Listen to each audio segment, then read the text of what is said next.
Hello students, welcome to online study classes of Pankur International School. Students, today we will discuss chapter number 8 that is cells.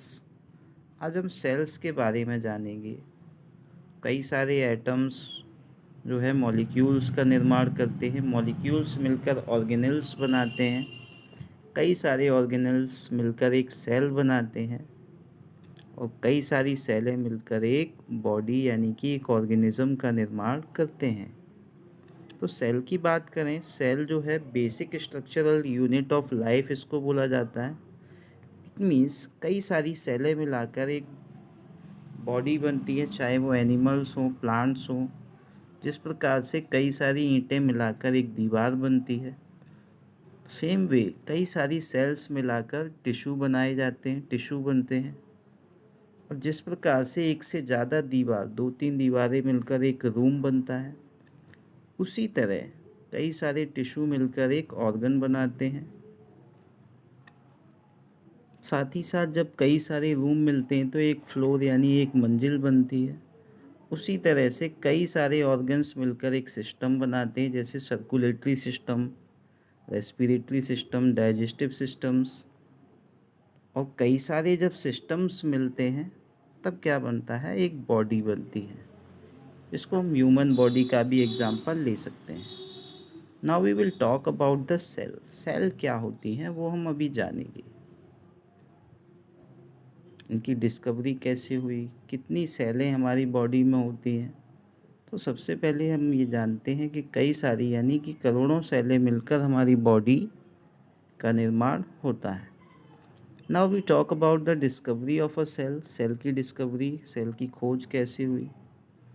तो cell की खोज Robert Hooke ने 1665 में, इन 1665 उन्होंने cell की discovery की। जब वो एक कॉर्क ट्री को माइक्रोस्कोप के थ्रू ऑब्जर्व कर रहे थे, तब उन्होंने पाया कि कॉर्क ट्री जो है कई सारी छोटी छोटी डॉट्स जैसी सेलों से मिलकर बना है, यानी मधुमक्खी के छत्ते जैसा स्ट्रक्चर इन सेल्स का दिखाई दे रहा था।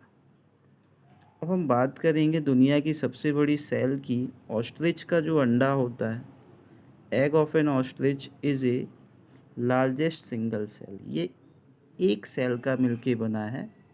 तो दुनिया की सबसे बड़ी सेल जो है ऑस्ट्रिच एग को ही बोला जाता है। अब कुछ सेल के टाइप यानी कि सेल से जो ऑर्गेनिज्म बनते हैं उनके टाइप के बारे में बात करेंगे। दो तरह के ऑर्गेनिज्म होते हैं, एक होता है यूनिसेल्यूलर, दूसरा होता है मल्टी सेल्यूलर। यूनिसेल्यूलर वो ऑर्गेनिज्म है जैसे बैक्टीरिया, अमीबा, पैरामीशियम। ये सारे सिंगल सेल ऑर्गेनिज्म हैं, एक सेल से मिलके बने हैं, इसलिए इनको यूनिसेल्यूलर बोला जाता है। अब हम बात करेंगे कि अमीबा के बारे में बात करते हैं। अमीबा क्या है। अमीबा एक यूनिसेल्यूलर ऑर्गेनिज्म है, इकलौती सेल से मिलके बना है। केवल एक सेल होती है इसके अंदर, वही सेल सारे जो है काम करती है, चाहे सांस लेना हो, चाहे भोजन लेना हो, या फिर कोई भी एक्टिविटी करना हो, तो वो एक सेल के द्वारा ही करा जाता है।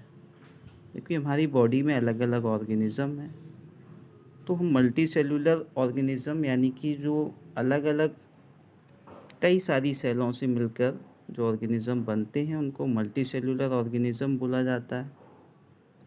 ये क्या करते हैं, जैसा कि हम पहले ही देख चुके हैं, कई सारे ऑर्गन्स मिलकर एक सिस्टम बनाते हैं और ऑर्गन्स बनते हैं टिश्यू से और टिश्यू बनते हैं सेल से। तो हम कह सकते हैं कि ह्यूमन बॉडी भी करोड़ों सेलों से मिलकर बनी है। अलग अलग तरह की सेल्स होती हैं, सेल्स की भी कई सारे टाइप्स हैं, क्या क्या वर्क होते हैं सेल्स के। तो हम एक बार एक ऑब्जर्वेशन से यहाँ पर रैट और एलिफेंट के बीच में अगर हम कंपेयर करें तो इनके साइज में बहुत अंतर है। इससे पता चलता है कि रैट की सेल्स की संख्या कम है और एलिफेंट में सेलों की संख्या ज़्यादा है, जिससे इनका साइज एलिफेंट का काफ़ी बड़ा है और रैट का काफ़ी छोटा है। लेकिन इसका मतलब ये नहीं कि इनकी सेल्स भी छोटी होंगी। सेल्स दोनों की बराबर हैं। इनका अगर साइज हम लोग ऑब्ज़र्व करते हैं तो हम पाएंगे कि नर्वस सिस्टम अगर रैट और एलिफेंट का देखा जाए तो उसके अंदर जो सेल्स हैं उन दोनों ही सेल्स में काफ़ी सिमिलरिटी देखने को मिलती है। एक जैसी ही उनकी सेल्स होती है और उन सेल्स का फंक्शन भी एक जैसा ही होता है। ठीक है, तो सेल्स की संख्या कम ज़्यादा हो सकती है। सेल्स का साइज लगभग सभी ऑर्गेनिज्म में बराबर होता है। अमीबा की बात करें तो अमीबा अपना फूड जो है सीडोपोडिया, ये जो पैर जैसे स्ट्रक्चर दिखाई दे रहे हैं इसकी बॉडी के किनारे, उनकी सहायता से ये खाना खाती है।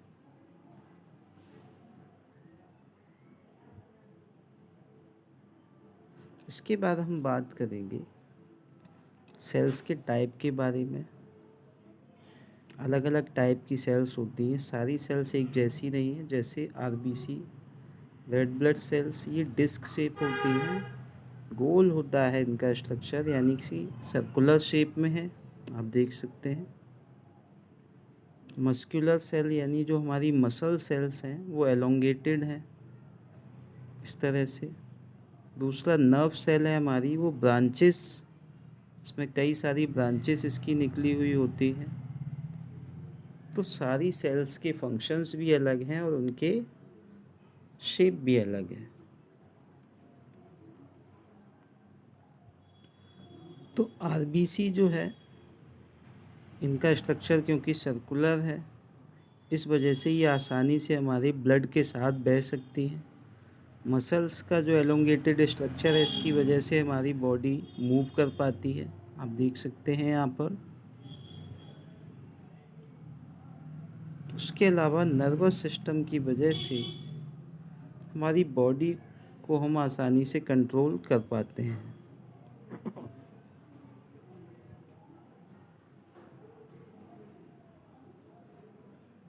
ठीक है, नर्व सेल जो है हमारे माइंड्स में अलग अलग पार्ट से सिग्नल्स पहुंचाने का काम करता है। तो अभी तक हमने सेल्स के बारे में पढ़ा, सेल्स के टाइप्स के बारे में पढ़ा। अब सेल के शेप के बारे में पढ़ेंगे। सेल के चारों ओर एक सेल मेम्ब्रेन होती है जो सेल को कवर अप करती है, कवर करने का काम करती है। वही इसकी शेप का निर्धारण करती है। इसकी वजह से ही इसकी शेप कुछ इस तरह की बन पाती है। तो अब हम बात करेंगे, आज हमने जो भी पढ़ा उसको एक बार हम समराइज़ कर लेते हैं। आज हमने क्या क्या पढ़ा कि कई सारी जो हमारा बॉडी है वो कई सारे सिस्टम से मिलके बना है और सिस्टम्स बनते हैं ऑर्गन से, ऑर्गन्स बने हैं टिश्यू से, और ये टिश्यू जो है सेल्स के द्वारा बनते हैं। अब सेल के शेप और स्ट्रक्चर के बारे में हमने पढ़ा। शेप सेल मेम्ब्रेन के द्वारा उसकी शेप का निर्धारण होता है। आरबीसी सेल के टाइप्स के बारे में पढ़ा हमने। आरबीसी हो, चाहे नर्व सेल हो या मसल सेल हो, इन सब के बारे में आज हमने पढ़ा।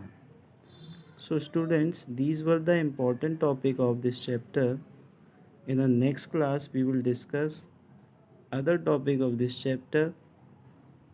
Till then, take care, thank you, and have a nice day.